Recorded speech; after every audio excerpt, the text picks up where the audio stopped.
Jasson Dominguez just broke a record that stood for 88 years last night. Jasson Dominguez became the youngest New York Yankee to hit 3 home runs in a game ever. And it was a record previously held by Joe DiMaggio, who set it all the way back in 1937 when he hit 3 home runs as a 22-year-old. And I mean, what a performance for Jasson Dominguez last night. 3 home runs, 7 RBIs, helps the Yankees win 10-2. His performance, honestly, is the reason it was a blowout. Like, he single-handedly said, hey, this game, it's not going to be close. We're crushing we're crushing the A's. I almost said Oakland again. I keep, like, it's going to be honest, it is a really, really bad habit that's going to have to die at some point, but it's going to take a little bit. So, Jasson Dominguez was an incredible, historic performance, an unbelievable showing. He now ties the rookie league lead for home runs at 5. And if you look at really what we have going on here with Jasson Dominguez, it really just makes you wonder what this kid could be if he continues to hit this way, if he can continue to be or figure out a way to be somewhat consistent. Because if he's anything close to consistent, if he is anything close to, the upside we have seen him flash at times, this could be a really, really, really darn good player. There is a lot to talk about from last night's game. Before you get into everything, make sure you like, comment, subscribe, turn on the notification bell, and check out Fireside Yankees on all of your favorite social media platforms. You can follow me at Ryan Garcia ESM on Twitter and Instagram as well. With that being said, let's get started talking about Jasson Dominguez. Again, 3 home run performance, up to 5 home runs. Again, that's tied for the most for a rookie in all of baseball right now and leads the American League. Dominguez had a 693 OPS entering play yesterday, and he walked away with an 802 OPS. I mean, again, just an incredible, incredible offensive showing. He became the first Yankee since 2018 to hit a home run from both sides of the plate. He hit a home run from the left-handed side. Then he hits a home run from the right-handed side, an absolute bomb. Then he hits another home run, this time a grand slam, this one from the left-handed side. Just a dominant showing, just an incredible showing, the story of the night for the Yankees. But what should not get overlooked was the performance from Will Warren. Will Warren, who had been struggling, and we kind of talked about the importance of him having a quality start, of him being able to go out there and compete on the mound, for him to show the Yankees that this is a starter who can provide them some value. This is a huge performance for Warren. I mean, he has struggled to pitch deep into games. He has struggled as a whole in the season. So for him to go out there and pitch against a good Athletics lineup, pitch 7 1/3 innings in Sacramento, again, a very hitter-friendly ballpark, 1 run, 1 walk, 7 strikeouts, 4 hits. I mean, that's just an incredible performance. He was remarkable yesterday. And when you start kind of dissecting and looking at this stats and trying to figure out if something changed, realistically, he just threw harder. His sinker, 94 miles an hour, hardest it's been all year. Changeup, 88 miles an hour, hardest it's been all year. Sweeper, 84.2 miles an hour, again, hardest it's been all year. If he's going to throw that hard, he's going to have quite a bit of success. Again, it comes down sometimes something as simple as velocity. When you look at the good Will Warren starts, so, you look at his three hardest fastball days, that came in Tampa for a sinker that came against the Athletics, against Baltimore, and against San Francisco. Those games, I'm sure if you aggregate all of them, like the numbers for those games are pretty solid. I know the Baltimore story, he got roughed up, but San Francisco, he pitched well. And then you have that Oakland start, which is probably carrying a large part of that workload. But if Will Warren's going to be able to throw 93.5 miles an hour to 94 miles an hour on average, he's going to have success. Sometimes his fastball, it just gets rocked in zone because it's sitting at like 92 miles an hour. And it's hard for pitches to have success in the zone being thrown at 92 miles an hour. So again, being able to sit 93, 94, pop out a couple of 95.5s, that's a huge, huge development if he can maintain that. His sinker has been a lot better this year than it was last year. This year, a 316 weighted on base average, a -3 launch angle. Last year, a 6-degree launch angle against 570 weighted on base average. Batters hit 358. This year, they're hitting 348, 267, my bad.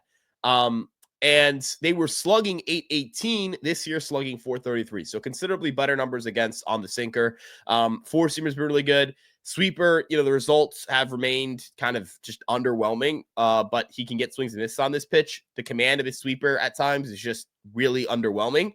The changeup, like yesterday, he was throwing a much harder changeup, kind of more of a power change.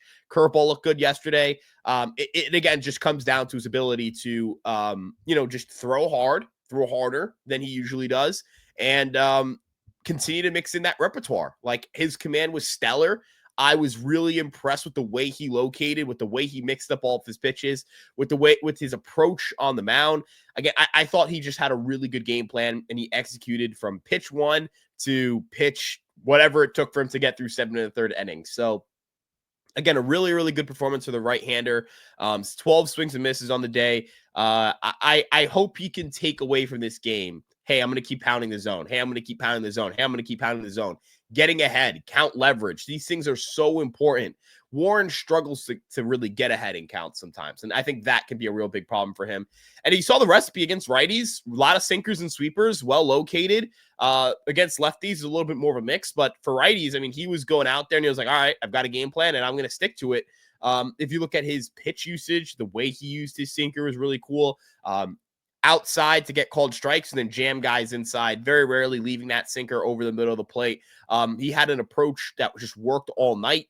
He was mixing up everything really well. He was changing his looks. He was varying his looks, varying the locations. Again, it's a question of whether he can do it consistently, whether we can see this in a start after this, whether he can follow this up with another good performance.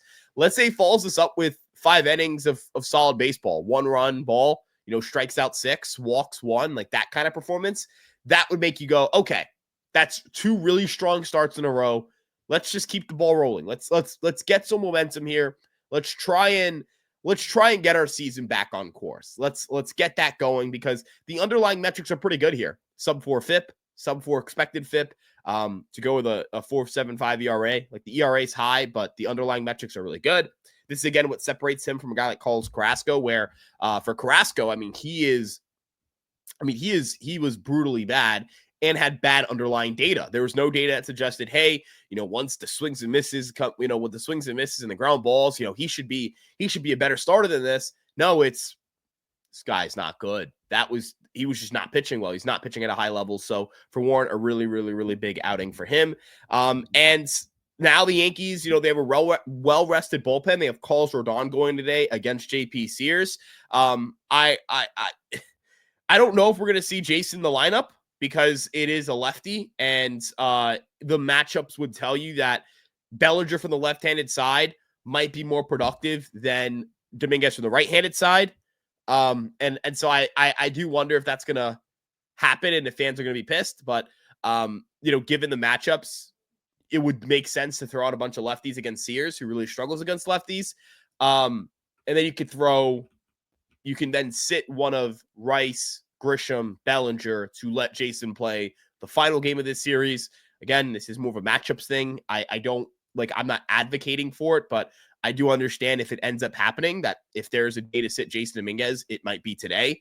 I will say, though, the strikeout to walk rates are really high for Sears against left-handed pitching. They're not as high against left-handed hitting and are not as high against right-handed hitting. So I wonder how the Yankees matchup data factors that. Like, do they care a lot about the results? Do they care more about the underlying data here? He's only faced 15 lefties, so teams have kind of stayed away from throwing lefties at him. So I do wonder if maybe my logic's flawed. But if there was a day to sit Dominguez in this series, it would be the Sears game. That happens to be after hitting for a home run, so that might not go down too popularly, or that may not go well with the fan base, which I understand. The Yankees have an outfield situation. This is where Jasson Dominguez, the conversation steers to this outfield conversation. Bellinger's heating up. Grisham's been good this year. Rice has been good this year, had another 2-hit day, double and a single. And Dominguez hit 3 home runs in one game. They obviously aren't going to bench Judge. I mean, they might give him a day off, but they're not benching him. Like, he's not going to lose reps. I'm not sure what the perfect solution here is. Do you ice out Cody Bellinger? Do you ice out Trent Grisham? Do you ice out Ben Rice? Do you ice out Jasson Dominguez? I mean, how do you keep all these guys in rotation in the lineup all hitting when guys are performing better? How do you how do you manage this group? And I think that's going to be a question Aaron Boone's going to have to answer all year. When guys get hot, when guys get cold, when guys cool off, when guys heat up, you know, Ben Rice is going to slow down. I'm sure he's not hitting as well the last 2 weeks as he did, you know, in his first 2 weeks. That's just baseball, right? I mean, that's just baseball. But it'll be interesting to see how they handle that. I'm very curious to see how the Yankees handle that. It's not cut and dry what the solution is. There's no obvious answer. I know people are going to say there is, like, you should just bench this guy. You should just never take that guy out of the lineup. When it's like, all right, well, then who is going to be taken out the lineup then? Because that does matter. Like, who gets taken out matters. And I don't know what the perfect solution is. But it's a good problem to have. Like, it's a good problem to have too many good players to start all of them in a lineup in the outfield, because the Yankees have struggled with depth at times. This year, they're struggling with depth in the infield. Like, you can honestly say the New York Yankees have struggled with depth on their roster. They have not had the roster depth that they would like to have in the infield. Yorbit Vivas had 2 doubles yesterday. He looks, you know, pretty solid out there. He's having his days where he looks really bad. He's having his days where he looks more competent. Like, he's a rookie. I expect that. But again, it's a difficult conversation to navigate. It's not, I'm not going to sit here and pretend like there's a perfect solution, but I will sit here and continue to emphasize the importance of having depth at a position. The Yankees have never really had consistent depth in their roster. They never had, you know, pinch hitters they can call off the bench. Like, you can have Trent Grisham hit like he did in that Padres series off the bench, and he had a game-tying home run. You can have Ben Rice come off the bench. You can have Paul Goldschmidt at times come off the bench. You can have Jasson come off the bench. You can have Bellinger come off the bench in any given game. So, yeah, I'm really, really, really, really happy with the way that Dominguez is swinging the bat.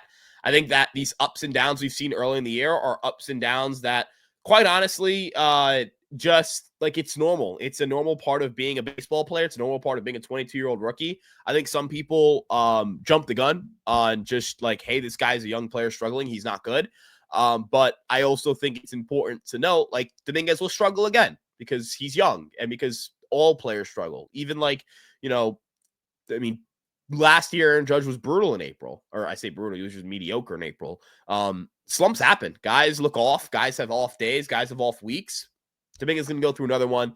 That's just life. It'll balance stuff out. But the game we saw last night is just remarkable from him. And the upside he possesses is incredible. The authority in which he hits the baseball, the strength he has, the feel for contact. I mean, as he continues to develop that contact rate, and as he continues to develop his plate discipline, we will start to see a very, very special hitter rise to the surface. So, yeah. If you guys like today's video, make sure you guys let me know in the comment section below. I know it's a shorter one, but I really want to talk about that historic performance from Jasson Dominguez. I really appreciate you guys showing up and showing out and showing us love here on Fireside Yankees. So, again, if you enjoyed today's video, like, comment, and subscribe. Turn on your notification bell so you can check out our latest uploads and be kept up to date on when that is. We have an Instagram, a TikTok, a Twitter, a Facebook, and of course this YouTube page. Check that out. Links are in the description. You can follow me on Twitter at Ryan Garcia ESM. Or on Instagram at Ryan Garcia ESM as well. We'll see you guys in the next one. Have a great rest of your day. Peace out, and let's go Yankees.